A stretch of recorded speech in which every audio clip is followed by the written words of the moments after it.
Thank you for joining Friendship Christian Church, Friendship Ministries channel on YouTube.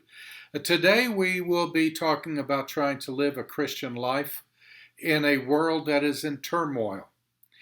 As you know, Jesus was in a world of turmoil.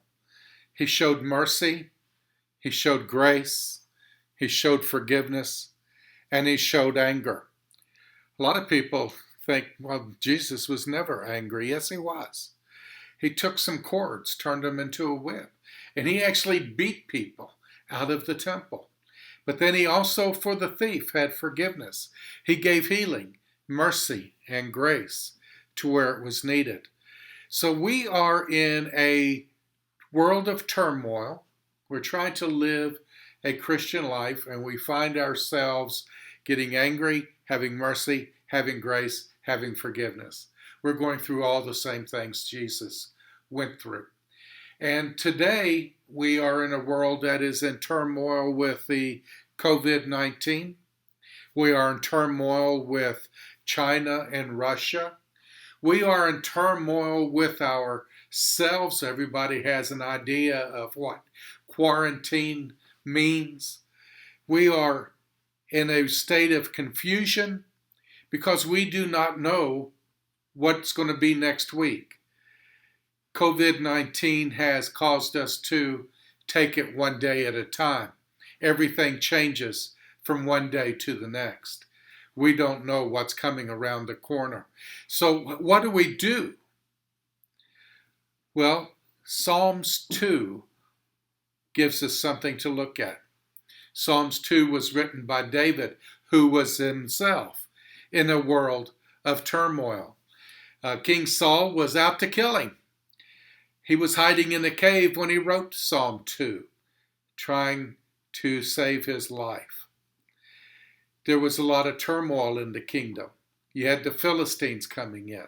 You had the Ark of the Covenant coming and going. He didn't know what was going to happen one day to the next. What was going to come around the corner? Would Saul catch him and kill him? So he wrote Psalm 2. Now the word turmoil has been around in the English language for about 500 years. And it describes a state of confusion, agitation, or commotion. And that perfectly describes what's going on in our lives, what's going on in our country, what's going on in our world today.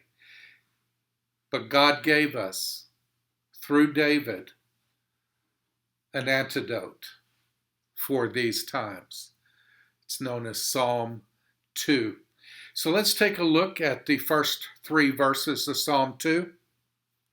Why do the heathen rage and the people imagine a vain thing? The kings of the earth set themselves, and the rulers take counsel together against the Lord and against his anointed, saying, let us break their bands asunder and cast away their cords from us. You see, we live in a plotting world.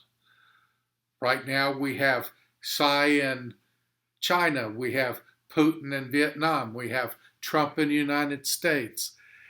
Everybody is plotting. Everybody wants to have the world a certain way. And they cannot, for whatever reason, they cannot cooperate. They cannot understand. We live in one world. We have to share it. Rather, we have China and Russia wanting world domination. And they even allowed this virus to infect the world to help them along. A world of turmoil. We do not know when the next person we know is going to get sick. We do not know when we might get sick. We don't know when they might come up with an antidote, when they might come up with a vaccine.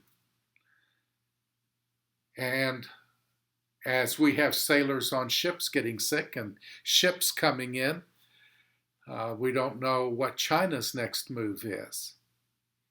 We've come under attack militarily. We've come under attack biologically. We've come under attack electronically. What's next? The world plots. The world is in rebellion not just with each other. The world is in rebellion with God.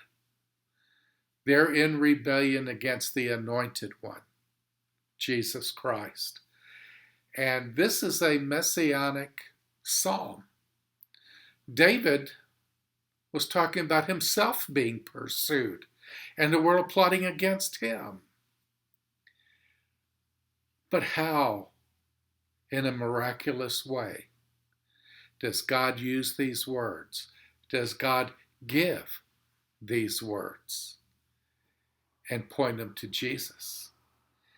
You see, it is one of the most frequent quoted psalms in the New Testament. And it's not by surprise. At the time of Jesus, Israel's in a world of turmoil, just like it is today. And Jesus was coming, fulfilling the messianic prophecies.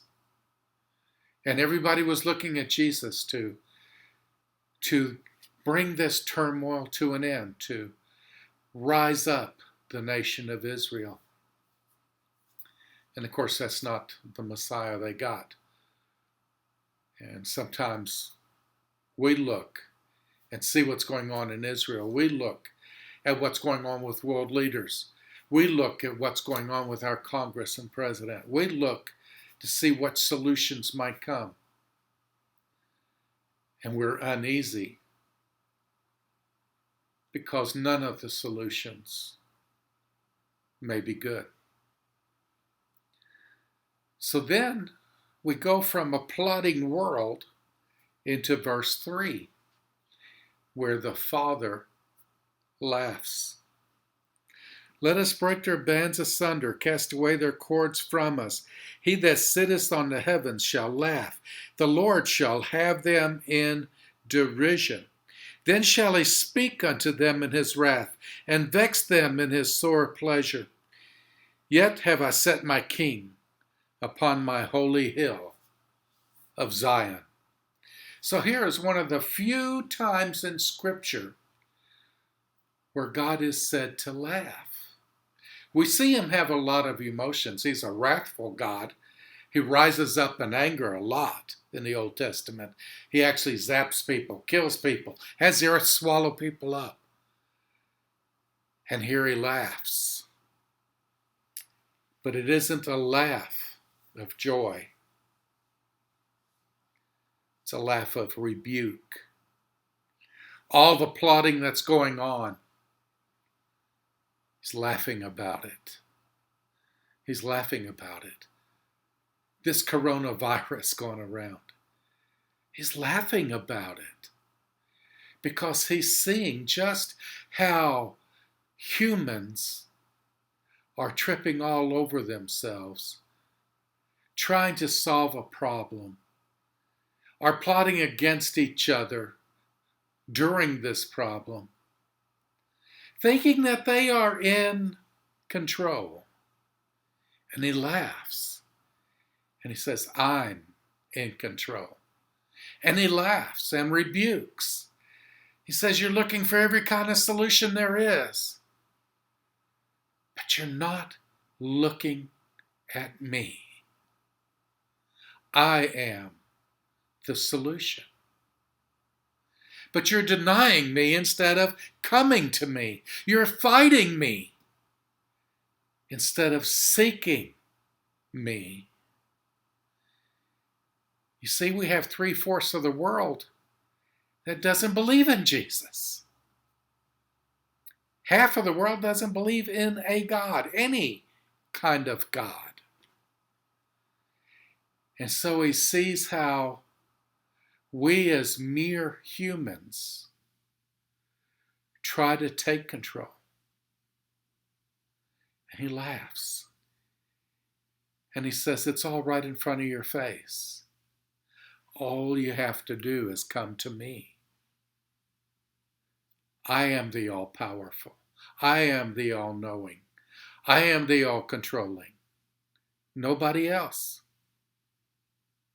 But yet you seek everything but me. When are we as Christians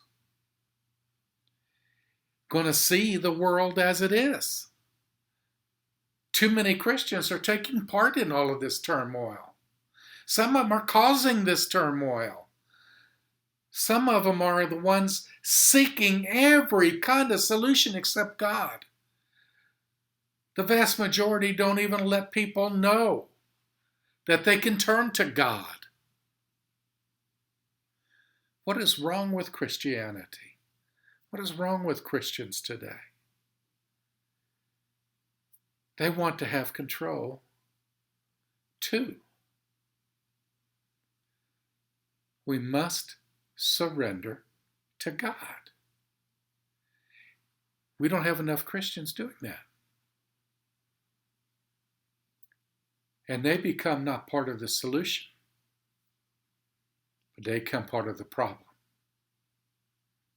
Christians need to wake up. Right now, in the state that Israel is in, right now in the state that China is in, right now in the state that India is in, right now in the state that Russia is in, right now in the state that the United States is in, this is not a time to be complacent about God.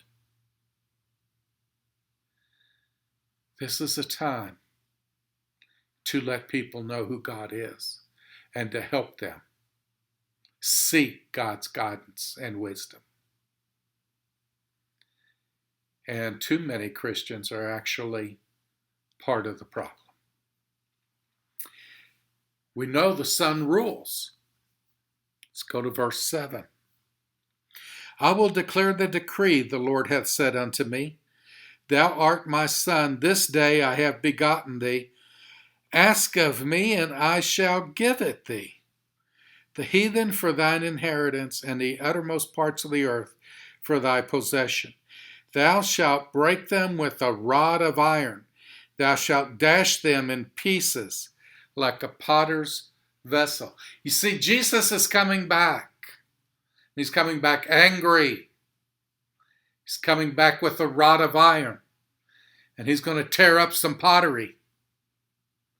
He's not going to be happy when he comes back.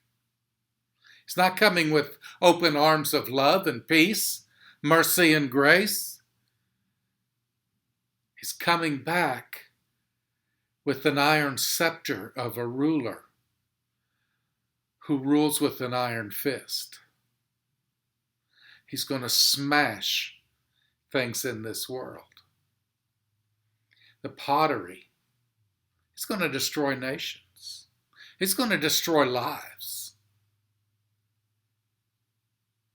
He's coming back to take back control, to rule. And he's going to meet opposition from at least 3/4 of the world. Only a quarter of the world proclaim to be Christian. Less than a quarter of those would be willing to defend Christ. The Son's coming back. It's going to be judgment. It's not going to be a happy time. It's not going to be a good time. So Christians need to decide. They need to stop being part of the problem and become part of the solution. They need to let people know God's in charge. They need to let people know Jesus is coming back. They need to let people know what's going to happen when he comes back. They need to let people know what happens to them if they die before Jesus comes back. Christians right now need to be very vocal and very active. And they're not. There needs to be a Christian revival. where we let people know there's bad things going on in the world. God is in charge. God has allowed it for a reason. We need to seek Him and pray that He stops it. That's the only solution. But the spirit, the Christian spirit, kind of wanes. Let's look at verse 10.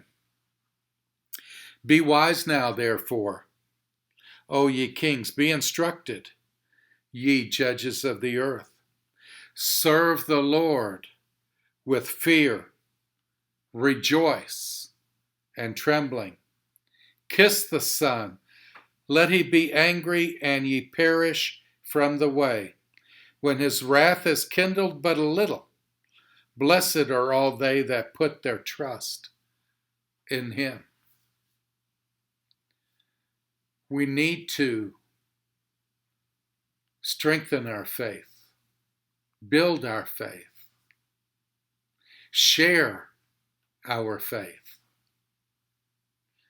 Because these are words that were written 2,000 years before the birth of Christ. These were written 4,000 years ago. Humanity hasn't changed. Human nature hasn't changed. Leaders haven't changed. Countries haven't changed. The world hasn't changed. And there's plenty of finger pointing and blame to go all around. A lot of people will want to blame God. But it's not God's fault. God allows a situation to exist so that humans can finally get it and see we're not in charge. We need to turn to God. We must turn to God. And it begins with you. Have you turned to God? Do you trust God in all your circumstances? Do you let Him guide your life? Do you seek His guidance in your life? Do you seek Him in your decision making? Do you seek Him in answering your questions? Do you seek His protection in times of wrath? That's a question you must ask yourself. And you need to act accordingly. If you're not all in for Christ, you need to be in prayer and ask that God help you get all in with Christ. And that's where the Holy Spirit comes in. And one thing we do, right now we're going to participate in a time of the Lord's Supper. We will be in communion with Christ.